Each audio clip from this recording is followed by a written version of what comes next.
हिमाचल प्रदेश में विधानसभा का मानसून सत्र 18 अगस्त से शुरू। सरकार की ओर से नोटिस में मिले प्रश्नों पर होगी चर्चा।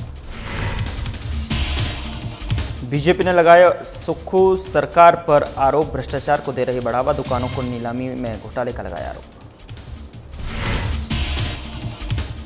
हिमाचल में भारी बारिश से मच रही तबाही, जहां पड़ती थी बर्फ वहां पड़ रहे बादल, हिमाचल को मिले विशेष आपदा राहत पैकेज। देश की लोकतांत्रिक व्यवस्था को लेकर सवाल, राहुल गांधी ने व्यवस्था को लेकर उठाया सवाल, चुनाव में पारदर्शिता सुनिश्चित करने की कही बात। हिमाचल प्रदेश में बादल फटने से हुई तबाही, लोगों के घरों में घुसा मलबा, विभागीय अधिकारियों पर पैसे के दुरुपयोग का लगा आरोप।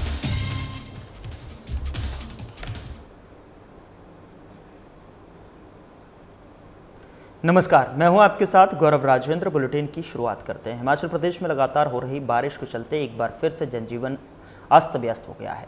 बादल फटने और फ्लैश फ्लड की घटनाओं ने प्रदेश को काफ़ी नुकसान पहुंचाया है। मुख्यमंत्री सुखविंदर सिंह सुक्खू ने भी लगातार आ रही आपदाओं को लेकर गहरी चिंता जताई है। उन्होंने कहा कि किन्नौर और लाहौल स्पीति में भी बादल फटने की घटनाएं सामने आ रही हैं, जहां पहले सिर्फ बर्फ पड़ती थी। ये जलवायु परिवर्तन का असर है। मुख्यमंत्री ने बताया कि कुल्लू, शिमला और किन्नौर में बीते 24 घंटे में बादल फटने की घटनाएं हुई हैं। इस बढ़ते खतरे को लेकर केंद्र से बातचीत की गई और वैज्ञानिकों की टीम प्रदेश का अध्ययन कर चुकी है। उन्होंने उम्मीद जताई है कि जल्द कोई समाधान निकलेगा। साथ ही केंद्र से विशेष राहत पैकेज की मांग की है। सीएम ने कहा कि 2023 में आपदा से 10,000 करोड़ से अधिक का नुकसान हुआ था। विधानसभा में इस मुद्दे पर प्रस्ताव लाया गया था, लेकिन बीजेपी ने चर्चा में भाग नहीं लिया। अब सराज में आपदा आने के बाद बीजेपी नेता दिल्ली जा रहे हैं। यह अच्छी बात है, लेकिन अब तक केंद्र से कोई राहत नहीं मिली है। वहीं 76वां राज्य स्तरीय वन महोत्सव के अवसर पर मुख्यमंत्री ने कहा कि हिमाचल वनों के संरक्षण के लिए लगातार काम कर रहा है। प्रदेश में राजीव गांधी वन संवर्धन योजना शुरू की गई है, जिसके तहत महिला मंडल, युवक मंडल और स्वयंसेवी संस्थाओं को भी हेक्टेयर भूमि पौधारोपण के लिए दी जाएगी। 5 साल तक रखरखाव की जिम्मेदारी भी उन्हीं की होगी। इसके लिए उन्हें 1,20,000 रुपये और पौधों की जीवित रहने के आधार पर 5 वर्षों तक वार्षिक भुगतान किया जाएगा। शिमला में आज मेरे द्वारा वन उत्सव के बारे में जब चर्चा हुई तो मैंने कहा कि शिमला से मैं काउंसलर रहा हूँ और खलीनी वार्ड से मैं अच्छी तरह परिचित रहा हूँ, तो वन महोत्सव हम खलीनी वार्ड में मनाएंगे और खलीनी के कल्लोग में एरिया में लगाएंगे। पहले ये वार्ड इकट्ठा ही होता था और आज हमने देवदार का पेड़ लगाया है। वनों के प्रति हमारी सरकार की जो सजगता है, वनों के प्रति जो हमारे प्राकृतिक प्रेम है, उसको बनाए रखने का हम आह्वान करते हैं। वनों को काटने पर हमने बहुत बड़ी सख्ती कर रखी है और निश्चित तौर पर वन ही हमारे एक ऐसी पर्यटन को बढ़ावा देने के लिए ऐसे वन क्षेत्रों का विकास करना है और इको टूरिज्म के रूप में विकसित करना है। तो आज हमने पौधारोपण किया है और निश्चित तौर पर जो हमारा कार्यक्रम है, भारी बारिश के कारण हमने उसको ऊपर रखा है। आज से ही राजीव गांधी वन संवर्धन योजना की शुरुआत कर दी गई है। राजीव गांधी वन संवर्धन योजना क्या है? राजीव गांधी वन संवर्धन योजनाओं में महिला मंडलों की भागीदारी हो, हमारे युवा मंडलों की भागीदारी हो और जो 50 बीघे में या 25 बीघे में वन लगाएगा, 25 बीघे में वन लगाने के लिए जो पौधे हैं वो वन विभाग देगा महिला मंडलों को, युवक मंडलों को, और उन पौधे लगाने के भी पैसे 1,20,000 रुपया 1,20,000 रुपया 25 बीघा जगह पर दिया जाएगा 1 हेक्टेयर के लिए। और दूसरा, उसको जब अगले साल वो जिस जगह वन विभाग ने भूमि चिन्हित की होगी, उसका सर्वाइवल रेट देखेंगे कि अगर 100 पौधारोपण हुआ, 50 पौधे भी जीवित रहते हैं तो उनको अगले साल 60,000 रुपया मिलेगा। 1,60,000 रुपये यानी 1,00,000 रुपया मिलेगा।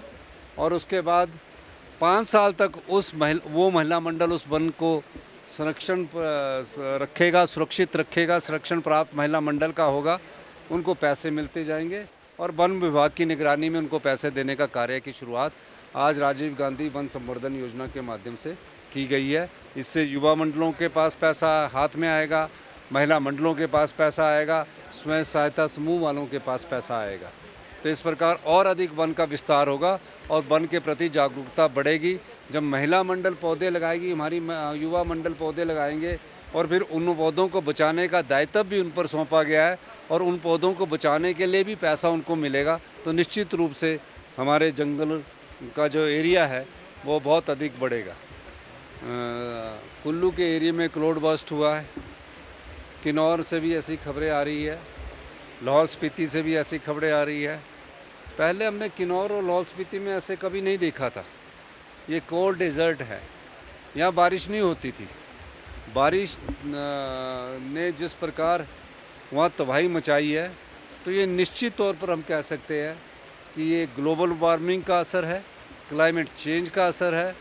और मेरी भारत सरकार में इस मामले उधर विधानसभा के अध्यक्ष कुलदीप सिंह पठानिया ने कहा कि सदन की कार्यवाही 18 अगस्त को दोपहर 2 बजे बाद शुरू होगी और इससे पहले जो है 18 अगस्त को सर्वदलीय बैठक होगी और इस बैठक में सभी दलों के सदस्य भाग लेंगे और सदन को सुचारू रूप से चलाने के लिए सहयोग की अपील करेंगे।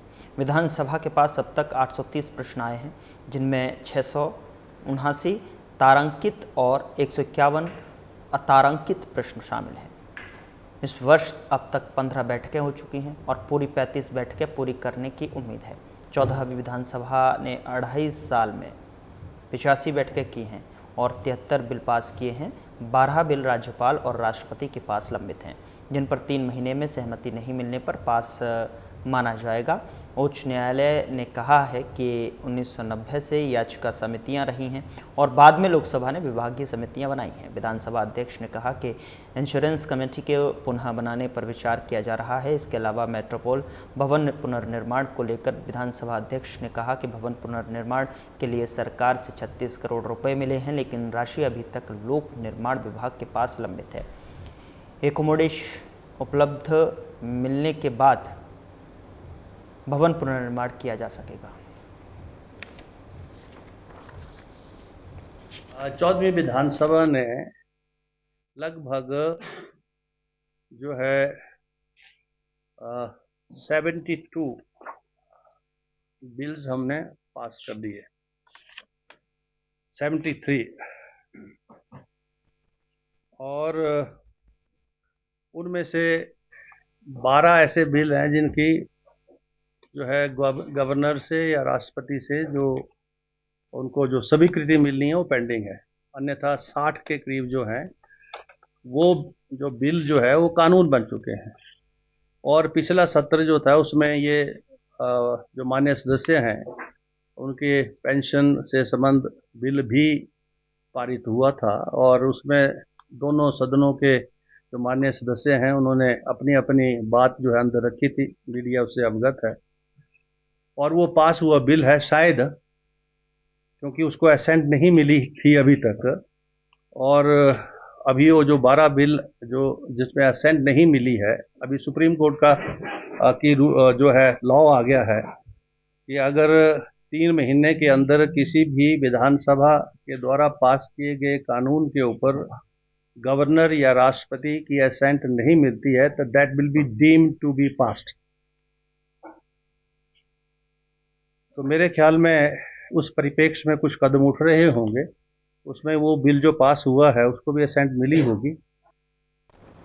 उधर बीजेपी प्रवक्ता ने शिमला में पत्रकार वार्ता के दौरान आरोप लगाया कि मुख्यमंत्री ने अपने मित्रों को भ्रष्टाचार करने का खुला मौका देने के लिए ताजपोशी की है, जिसका ताज़ा उदाहरण एपीएमसी में देखने को मिला है। उन्होंने बताया कि दुकानों का बेस प्राइस 4,510 रुपये रखा गया, लेकिन उन्हें 4,600 रुपये प्रतिमाह देने की दर से आवंटित कर दिया गया, जो पारदर्शिता पर सवाल खड़े करता है। बीजेपी ने मांग की है कि इन दुकानों की नीलामी नए सिरे से की जाए।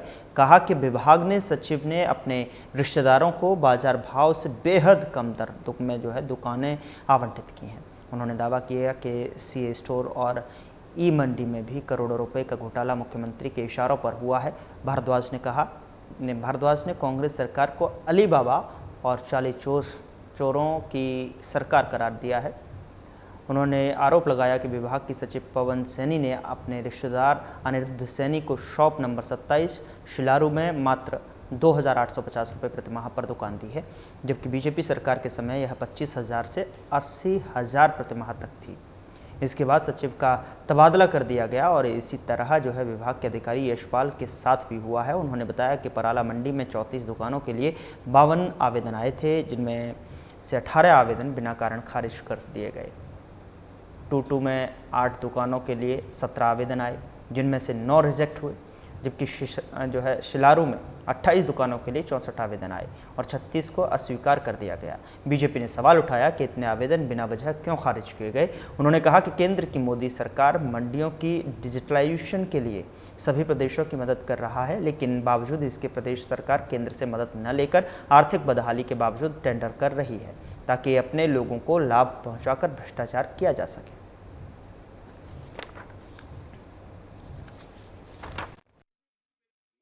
कहा कि आज स्थिति यह है कि अली बाबा चारी चोर जो पहले माननीय मुख्यमंत्री पर आरोप लगे कि अपने निजी मित्रों को और अपने साथियों को वो सरकार में अधिमान दे रहे हैं, और अब अधिमान देने की बात तो बात ठीक थी, लेकिन उसके बाद भ्रष्टाचार में भी वो उनको सपोर्ट कर रहे हैं। ये बड़े दुर्भाग्य की बात है। इसके 3-4 उदाहरण हैं जो मैं आपको तथ्य के साथ रख रहा हूँ।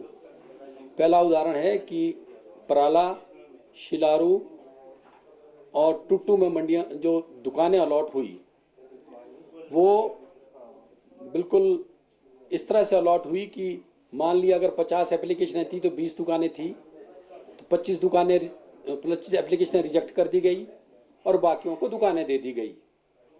और उसमें भी बड़ी इंटरेस्टिंग बात यह है कि अगर कोई मिनिमम प्राइस फॉर एग्जांपल किसी दुकान का 500 रुपये रखा है तो 501 रुपये में वो दुकान अलॉट कर दी गई। मैंने एग्जांपल कोड किया आपको और फिगर्स मैंने आपके सामने रख दी है।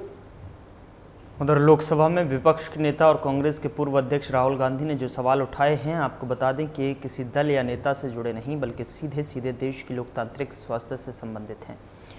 यह केवल राजनीतिक बहस नहीं है, बल्कि हर नागरिक के अधिकार और भविष्य का सवाल है। उम्मीद है कि चुनाव आयोग ने भारत सरकार के दबाव में आए बिना त्रुटियों को दूर करने के लिए कदम उठाए जाएंगे। यह बात तकनीकी शिक्षा मंत्री राजेश धर्माणी ने घुमारवी के भराड़ी क्षेत्र में आयोजित वन विभाग के कार्यक्रम के दौरान पत्रकारों से बातचीत करते हुए कही। उन्होंने कहा कि लोकतंत्र की मजबूती और उसकी जड़ों को सुरक्षित रखने के लिए निष्पक्ष और पारदर्शी चुनाव अनिवार्य हैं।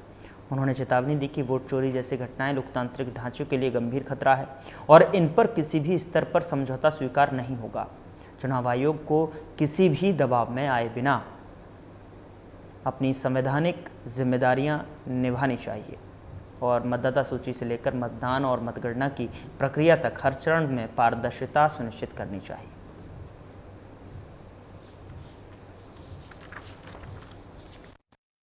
जिला स्तरीय वन महोत्सव यहाँ पे मरियाणी गांव में मनाया गया। मैं पूरे इलाका वासियों को, जिला वासियों को इसकी बधाई देता हूँ। और प्रकृति के संरक्षण के लिए, प्रकृति के संवर्धन के लिए पौधारोपण जो है बहुत महत्वपूर्ण भूमिका निभाता है। प्रकृति कुछ तो अपने स्तर पे जो है वो पौधे तैयार होते हैं, और लेकिन कुछ जो है हमें एडिशनल प्लांट्स जो हैं वहाँ वन विभाग द्वारा हर वर्ष लगाए जाते हैं। मुझे खुशी है कि यहाँ पे हमारे जो वन विभाग के अधिकारी हैं, कंजर्वेटर हैं, डीएफओ हैं, आरओ हैं, डिप्टी आरओ, और जो हमारे फॉरेस्ट गार्ड और वन मित्र हैं, सब ने मिलकर, और स्थानीय जनता ने, हमारी बहन जी जो इसकी वन संरक्षण समिति की अध्यक्ष बनाई हैं, इन सब ने मिलकर यहाँ पर पौधारोपण किया। लगभग 5 हेक्टेयर में जो है फेंसिंग की गई है, और इसमें जो है पौधे कुछ लगाए गए हैं, कुछ प्राकृतिक तौर पे इसमें उग रहे हैं। और मैं ऐसा कामना करता हूं कि आज से 5 साल बाद एक क्षेत्र जो है ये घना जंगल के तौर पे जो है। उधर हिमाचल प्रदेश के कुल्लू जिला की बंजार विधानसभा के फलाचन नदी में बीते कल बादल फटने से आई बाढ़ का मलबा लोगों के घरों में घुस गया। विधायक सुरेंद्र शौरी ने विभागीय अधिकारियों पर आरोप लगाते हुए कहा कि मिटिगेशन के तहत आई करोड़ों रुपए का अधिकारियों ने बेतरतीब तरीके से उपयोग किया है। पैसे का दुरुपयोग होने से लोगों को नुकसान झेलना पड़ा। उन्होंने कहा कि गुशैनी में नदी से लोगों को बचाने के लिए दीवार लगाई गई थी, लेकिन इसके एक कोने में काम नहीं किया गया, जिसके चलते लोगों के घरों में नदी का पानी और मलबा घुस गया और 5 मकान को इससे नुकसान हुआ है। उन्होंने कहा है कि इसको लेकर जिलाधीश से भी बात करेंगे और विधानसभा के मानसून सत्र में भी इसको लेकर आवाज़ उठाई जाएगी। उन्होंने कहा कि आपदा से राहत के लिए करोड़ों रुपए की राशि भेजी गई थी, लेकिन विभागीय अधिकारियों ने सब स्टैंडर्ड काम करके जो है लोगों का नुकसान किया है।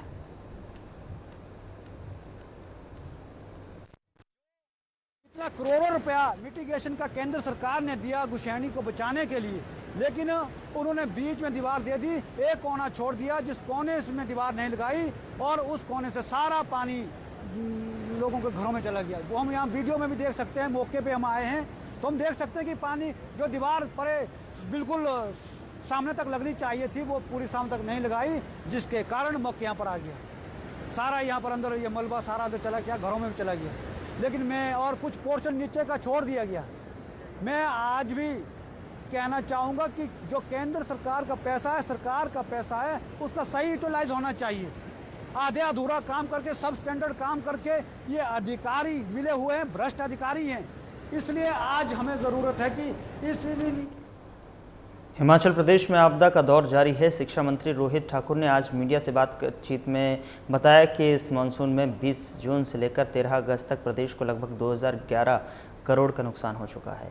इस आपदा में अभी तक 240 लोगों ने अपनी जान गंवाई है, वहीं 37 लोग अभी भी गुमशुदा हैं। रोहित ठाकुर ने कहा कि मंडी जिला में सबसे ज़्यादा नुकसान हुआ है, वहीं शिमला जिला में भी पिछले कल भारी बारिश से तबाही हुई है। उन्होंने कहा कि जिला जो है अभी तक कोई जानी नुकसान की सूचना नहीं है, पर NH और कई लिंक रोड बंद हैं। उन्होंने कहा कि PWD और अधिकारियों को जो है पीक सेब सीजन को देखते हुए जल्द से जल्द रास्तों को खोलने का आदेश दिया गया है।